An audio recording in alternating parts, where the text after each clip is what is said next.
If you remember, हमने James Mursell का paper लिया था, failure of schools. That was March 1939 में लिखा हुआ. So the thing matured and in 9 months, in December the same year, he wrote the reform of schools. अब तक अब सबको पता चली गई होगी मेरा मॉडस ऑपरेंडी यही रहता है. If I want to talk about something, I take some kind of write up, an essay or something, और मैं उसके अराउंड अपनी बात को घुमाता हूँ. तो यहाँ पे भी हम we are going to take reform of schools के लिए मर्शल का ही लिखा हुआ next paper, the reform of schools, 1939 में पब्लिश हुआ था दिसंबर में. इसका मतलब ये नहीं है कि हम इसको रीड करेंगे. No, you know it now कि it is more of a commentary on it. Outline इसकी फॉलो होगी. ये आपको एटलांटिक की वेबसाइट पे मिल जाएगा. You can find it there. हमने डिफीट ऑफ स्कूल्स पे बात की. उसमें हमने बड़े डिटेल में डिस्प्ले किया अ वेरी डिस्मिंग प्रोपोजिशन कि जो एक्चुअल और इफ़ेक्टिव स्टैंडर्ड्स हैं पब्लिक एजुकेशन के, वो बेहद खस्ता हालत में हैं. हमने उसके लिए बहुत सारी स्टडीज़, बहुत सारे फाइंडिंग्स, बहुत सारे फैक्ट्स कोट किए.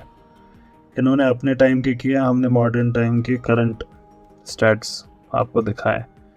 मुझे याद है Sohail was there in one of our rooms and he was like, I did not know that this is true. When you were citing these stats, I was shocked. Okay, not even 30% can read a text from standard 2. तो हमने ये सारी बात उस दिन की. और हमारा जो ये कंक्लूजन था, हमने इसके लिए बहुत फैक्ट्स एंड फाइंडिंग्स थी जो सालों की रिसर्च से हमको फाइनली मिले हैं. उसमें से हमने ऑब्वियसली कुछ एक साइट किए. एसर हर साल रिपोर्ट निकालता है, उसका नाम ही है ASER, annual state of education report. तो हर साल निकालता है. We could have cited like हर साल की रिपोर्ट, और एक एक रिपोर्ट में कितना मैटर है हम वो सब साइट कर सकते थे. But our purpose was served. हमने वो देख लिया. And more research is going on elsewhere as well, तो we only cited a few. लेकिन ये लोगों को क्यों नहीं पता ये सब बातें? ये स्पेशलिस्ट ही जानता है. And one who takes the pains, ये उसी को पता चलती हैं ये बातें. शायद बहुत सारे लोगों को पता भी नहीं होगा कि ऐसा भी कुछ होता है. State of education report. आपने एजुकेशन को आज तक सिर्फ लिटरेसी वगैरह से जज किया होगा, बट उसकी क्वालिटेटिव एनालिसिस, आपने क्वांटिटेटिव एनालिसिस देखी होंगी, बट उसकी क्वालिटेटिव एनालिसिस भी होती है. Now you know. So this is more, ज़्यादातर ये इनके पास रह जाता है स्पेशलिस्ट के साथ. इसके अलावा like for any other data, you remember इर्तिज़ा हो गया था जब मैं वो डेटा साइट कर रहा था, because it is dull, uninnovating, microscopic and it needs a really critical scrutiny. मैंने आपके सामने से पहले भी बात की है बहुत बारी कि स्टैट्स के साथ क्या करें. ये बड़ा एक इंटरेस्टिंग खुद में एक फिनोमेना है कि विच सेंट्रल टेंडेंसी का मेजर कौन सा हम इस्तेमाल करें. हम इस पे बात कर चुके हैं. और इनफैक्ट किसी भी स्टडी को, किसी भी स्टैटिस्टिक को समझने से पहले उस एरिया के हर एक स्टैट को जानना ज़रूरी हो जाता है. So you have to have a bird's eye view before you import like the पूरा डेटा अपने अंदर. लेकिन जब आप ये सब कर लें, आपने पूरा काम कर लिया, आपने डेटा भी पढ़ लिया, हर एक चीज़ देख ली, ये पूरा ये जो टफ प्रोसेस था इसमें से आप गुजर गए. Once you have comprehended everything that is there, the results are dramatic. आपके सामने जाहिर हो जाएगा क्या चीज़ जो एक लेमैन ने ख्वाबों ख्यालों में भी नहीं सोचा होगा. आपका कंक्लूजन होगा कि पता नहीं कुछ है सर्कस, कोई है खेल जो आप खेल रहे हैं, very complicated and costly game जिसको हम टीचिंग कहते हैं. We don't know what it is. It is something which is very complicated, very costly, very time consuming.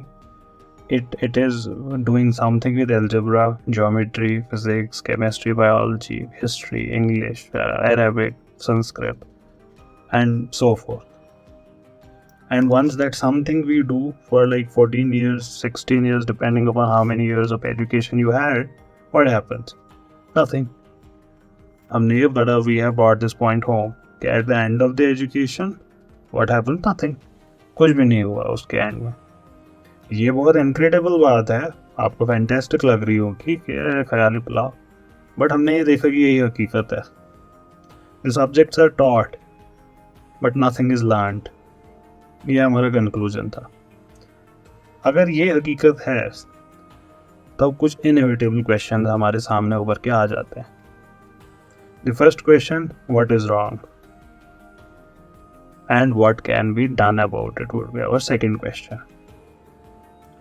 हमारा जो ये आज से सीरीज शुरू हो रहा है, इसका पर्पस इन दो सवालों का जवाब हासिल करना है. इन पर्टिकुलर हमारा we would try to bring your attention to a very comprehensive solution to the problem जो हमारे सामने है. हम ये देखते हैं.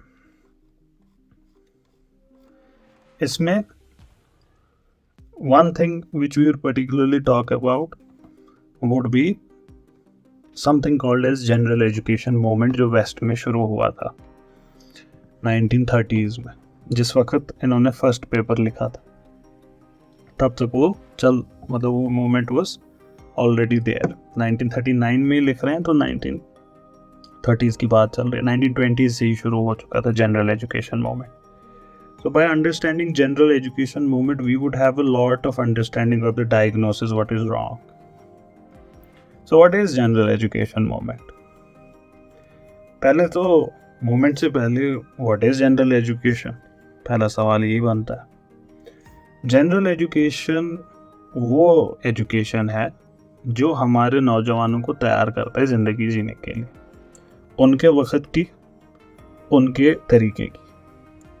इसका कहने का मतलब क्या हुआ? ये बहुत एक वास्ट डेफिनेशन होगी. फॉर एग्जाम्पल, करंट माशरा demand certain things from you. General education would say you should have that. So general education is which prepares for a life. आप समझेंगे कि जो आप एजुकेशन हासिल करते हैं वो भी तो जनरल एजुकेशन है, वो also prepares for life. Even though we have said it fails तो मान लिया, लेकिन अभी ये सवाल उठ सकता है कि whatever it is that is failing, it is general education. But that is not the case. General education आपको ज़िंदगी के लिए तैयार कर रहा है. इसका मतलब it includes that part of knowledge and beliefs, वो हैबिट्स लैंग्वेज के और सोच के जो कैरेक्टराइज करती है और आपकी सोसाइटी को स्टेबिलिटी देती है. अब आपको थोड़ा सा डाइवर्जेंस देखना शुरू हो गया होगा. स्टेबिलिटी इकोनॉमिक भी होती है, तो ऐसा तो है नहीं कि इकोनॉमिक भी होती है, बट स्टेबिलिटी सोशल भी होती है. स्टेबिलिटी में बहुत सारी चीज़ें आती हैं. कल्चरल स्टेबिलिटी, हैप्पीनेस की स्टेबिलिटी, हर एक चीज़ की स्टेबिलिटी. ये एक यूनिफाइंग एलिमेंट है किस चीज़ का? कल्चर का. एजुकेशन का पर्पस क्या हो जाता है? Defence of culture. हम पहली तलवार तो कल्चर पे ही लेकर चलते हैं. पहली चीज़ जो हमको कत्ल करनी है वो कल्चर. एजुकेशन का पर्पस ही क्या है इस हिसाब से, जनरल एजुकेशन वालों के हिसाब से, कि कल्चर का दिफा करना. ये जनरल एजुकेशन ये जनरल मॉरल ट्रुथ्स पे खड़ा होता है. At the core of it is general moral truth, scientific generalizations of the era, aesthetic conceptions of your society, spiritual values of your race. ये सारी चीज़ें इसके पिलर्स हैं. इनमें से किसी भी चीज़ की इग्नोरेंस होगी आपके पास, you would be incapable of understanding what's happening around you. Around you means your world. इसका यूनिट कल्चर होगा, एक कल्चरल ग्रुप के लिए ये बात होगी। सो उस कल्चरल ग्रुप के मॉरल ट्रुथ्स, उस कल्चरल ग्रुप का साइंटिफिक नॉलेज, उस कल्चरल ग्रुप का aesthetic conception, aesthetic reception, aesthetic को किस चीज़ को समझते हैं, उस रेस की स्पिरिचुअल वैल्यूज, इनमें से अगर आपके पास कोई एक भी नहीं है या कम है, you would be incapable of understanding your own self कि आप सोसाइटी में हैं क्या, कर क्या रहे हैं, why are you doing something. ये छोटी सी पिंकी पे मेहंदी क्यों लगाई मेहंदी रात पे, ये क्या किया, कुछ नहीं सेंस बनाएगा आप कह रहा हो। And then by extension the world you live in, पहले खुद का फिर बाहर का सेंस बनाना। सेंस मेकिंग के लिए ये 4 चीज़ें नेसेसरी हैं। आप अपने दिमाग में इसको कंपेयर करते जाएं कि अगर ये सही है, हमने इसको एस्टेब्लिश नहीं किया ये सही है, अगर ये सही है, मॉडर्न एजुकेशन कहाँ कहाँ गलत है, हम डायग्नोसिस कर रहे हैं। जनरल एजुकेशन प्रिपेयर करेगा इंडिविजुअल को एक पूरी और मुकम्मल और सेटिस्फाइंग जिंदगी जीने के लिए, not just as a person but most importantly as member of a family. क्योंकि कल्चर का यूनिट, जब कल्चर एक यूनिट हो गया, उसका यूनिट क्या है अब फर्दर, फैमिली। सबसे पहले आपको फैमिली मेंबर बनाएगा, as well as a worker क्योंकि आपको कमाना भी है, एज ए सिटीजन क्योंकि आपकी social responsibility to the nation भी है, आपको वोट देना है, किसको वोट देंगे, as an integrated and purposeful human being जिसकी ज़िंदगी का कोई मकसद है, जो इस पूरे मशीन में एक कॉग है जो अपना एक रोल अदा कर रहा है। ये नहीं ओवरलुक करता कि लोगों में डिफरेंसेस हैं, ये उसको भी अपने अंदर समेट लेता है। सब नहीं जाएंगे standard 1, standard 2, standard 3, no, it does not overlook differences in talent, in interest and purpose of life.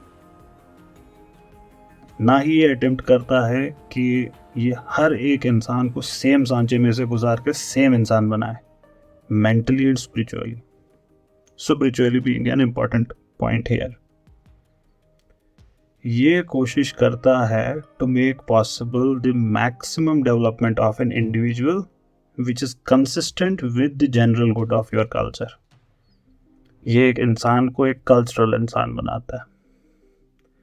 ये कोशिश करता है to provide for continuous enrichment of life. कैसे? By encouraging respect for genius. अगर आप में क्रिएटिविटी है, उसके लिए इज्जत लोगों के अंदर हो, ये उसको कल्टिवेट करता है। And tolerance for variations in opinion. General education rests on the principle that deviations in thought or in act must be based on understanding rather than ignorance of purposes, standards and values of society.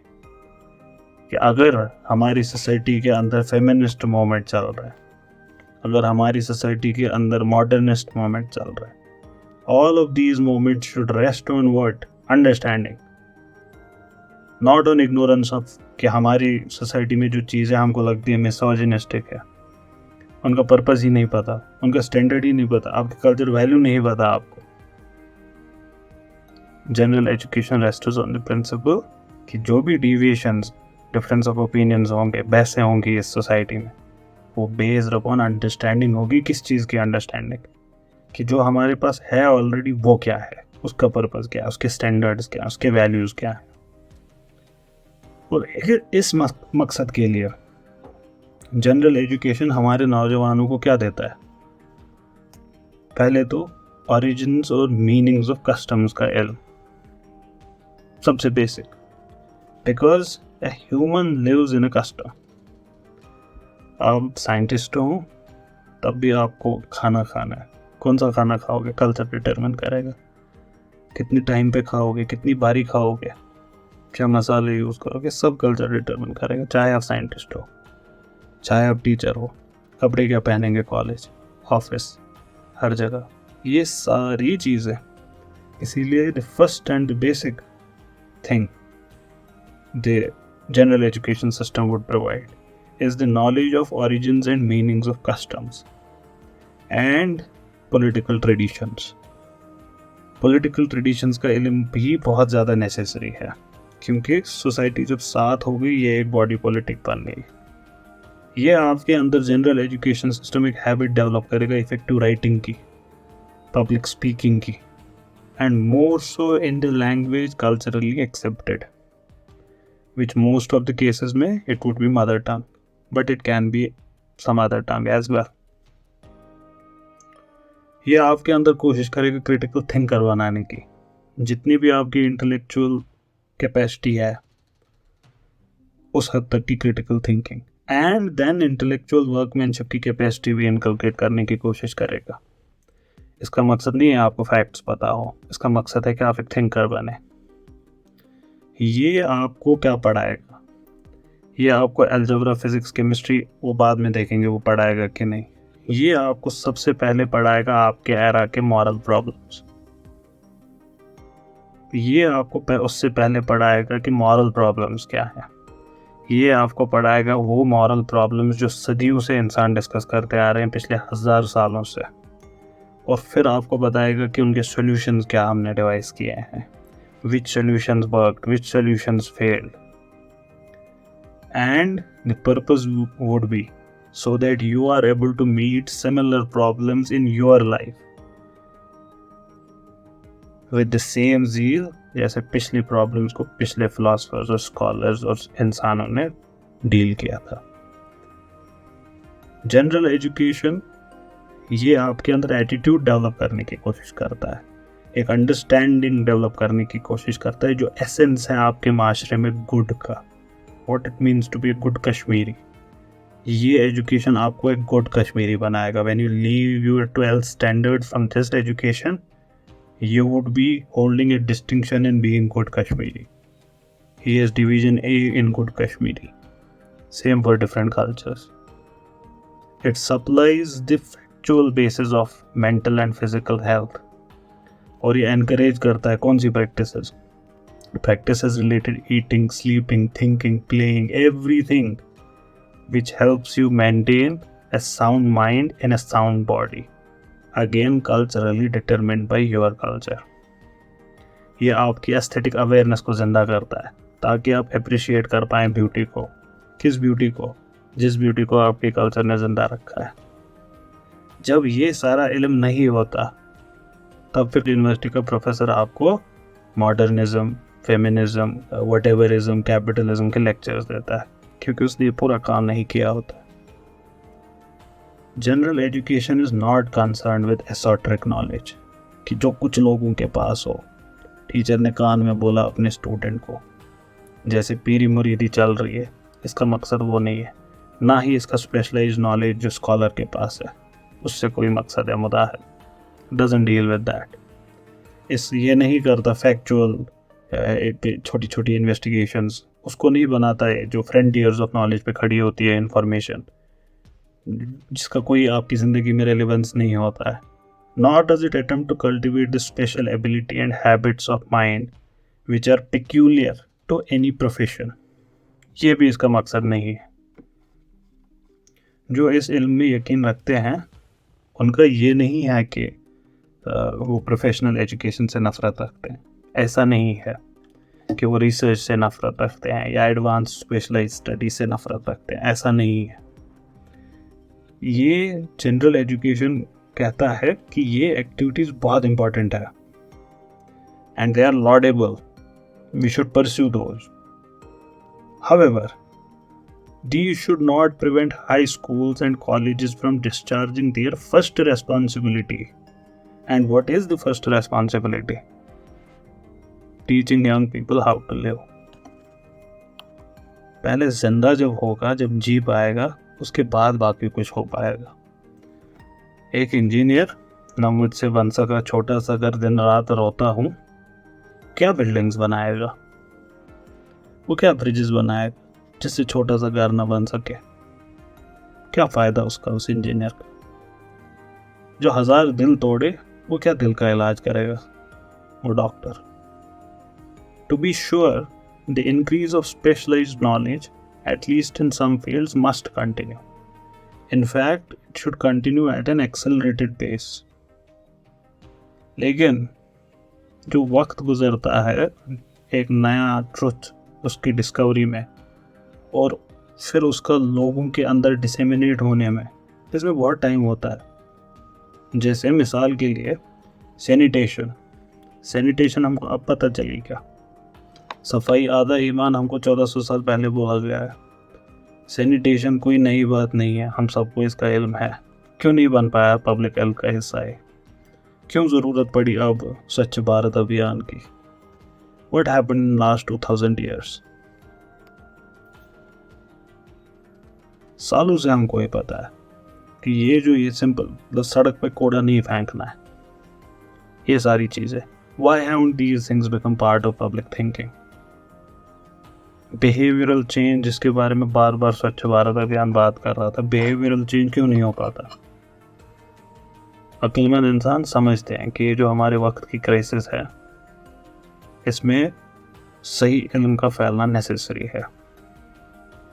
और general education के जो बानी हैं, जो इसके founders हैं, जो इसके प्रोपोनेंट्स हैं, कहते हैं कि इसका बहुत ज़रूरत है इस वक्त।